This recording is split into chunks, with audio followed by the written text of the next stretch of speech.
Assalamualaikum warahmatullahi wabarakatuh. Saya Anissa Novia Ramadini dengan PM 22130211047 dari Prodi Pendidikan Matematika Universitas Lampung akan mempresentasikan sistem pernapasan.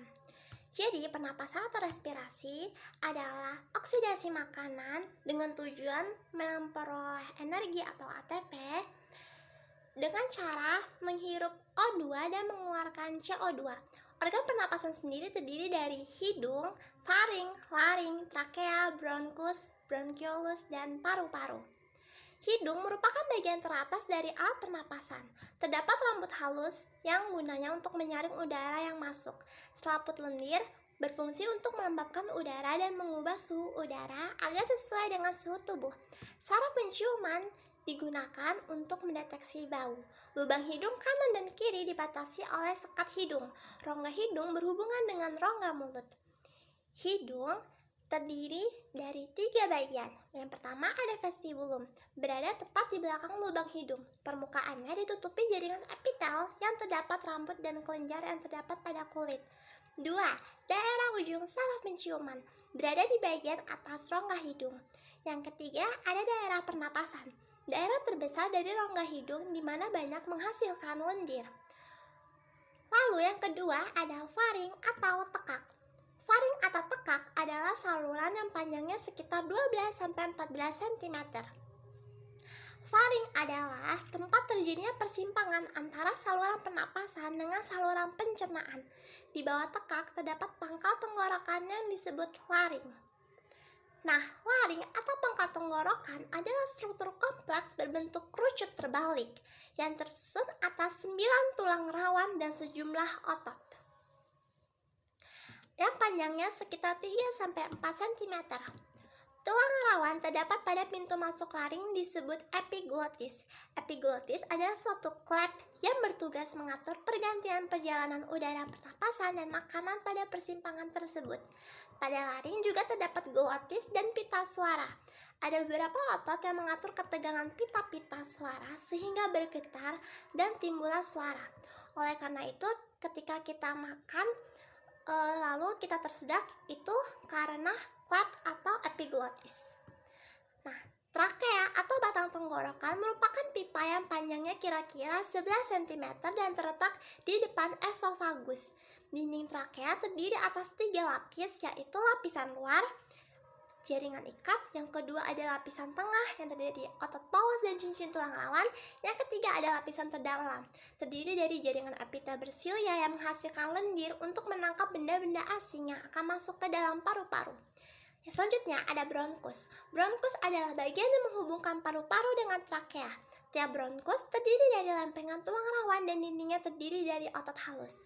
Selanjutnya ada bronkiolus. Bronkiolus adalah cabang-cabang dari bronkus serta memiliki saluran yang lebih kecil dan dinding yang lebih tipis daripada bronkus. Cincin tulang rawannya juga semakin tipis dan berubah menjadi sisik epitel. Lalu yang selanjutnya ada alveolus. Alveolus merupakan saluran akhir dari alat pernapasan. Dindingnya tipis, lembab, dan berlekatan erat dengan kapiler darah. Pada alveolus ini terjadi pertukaran O2 dari udara bebas ke sel-sel darah dengan CO2 dari sel-sel darah ke udara bebas. Nah, inspirasi pernapasan perut itu dilakukan dengan cara yang pertama, otot diafragma akan berkontraksi sehingga diafragma yang semula melengkung berubah menjadi datar.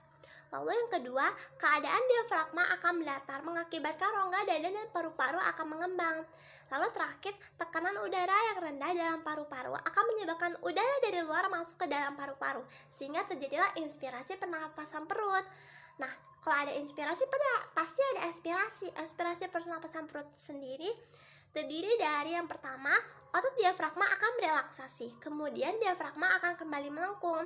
Nah, yang kedua, keadaan melengkungnya diafragma akan mengakibatkan rongga dada dan paru-paru mengecil, sehingga tekanan udara dalam paru-paru akan naik dan udara pun keluar dari paru-paru, sehingga itu disebut sebagai expirasi pernapasan perut. Lalu, ada inspirasi pernapasan dada. Yang pertama, musculus intercostalis akan berkontraksi sehingga tulang rusuk terangkat, menyebabkan terangkatnya tulang rusuk dan rongga dada membesar dan paru-paru pun ikut mengembang, sehingga tekanan udara rongga paru-paru menjadi lebih rendah dari tekanan udara luar, sehingga udara dari luar pun masuk ke dalam paru-paru. Lalu ekspirasi pernapasan dada berlangsung saat muskus interkostalis berelaksasi sehingga tulang rusuk menyempit dan paru-paru pun mengecil, yang menyebabkan tekanan udara dalam rongga paru-paru menjadi lebih tinggi dari tekanan udara luar, sehingga udara keluar dari paru-paru. Kapasitas vital yang pertama ada udara pernapasan 500 cc, udara komplementer 1500 cc, udara cadangan 1500 cc, udara residu 1000 cc. Udara pernapasan atau UP atau udara tidar, udara yang keluar masuk paru-paru sebagai akibat pernapasan biasa, volumenya 500 cc. Yang kedua ada udara komplementer atau UK, yaitu udara yang masih dapat dimasukkan ke dalam paru-paru secara maksimal setelah melakukan inspirasi normal, volumenya 1500 cc. Udara cadangan atau UC adalah udara yang masih dapat dikeluarkan secara maksimal setelah melakukan ekspirasi maksimal, volumenya lebih dari 1500 cc. Yang kelima ada kapasitas vital paru-paru atau KV, udara yang dapat dihembuskan semaksimal mungkin setelah melakukan inspirasi secara maksimal. KV sama dengan UP plus UK plus UC. Volume total paru-paru adalah volume udara yang dapat tertampung secara maksimal. Jadi, volume total adalah jumlah kapasitas vital ditambah udara residu atau volume total sama dengan KV plus UL.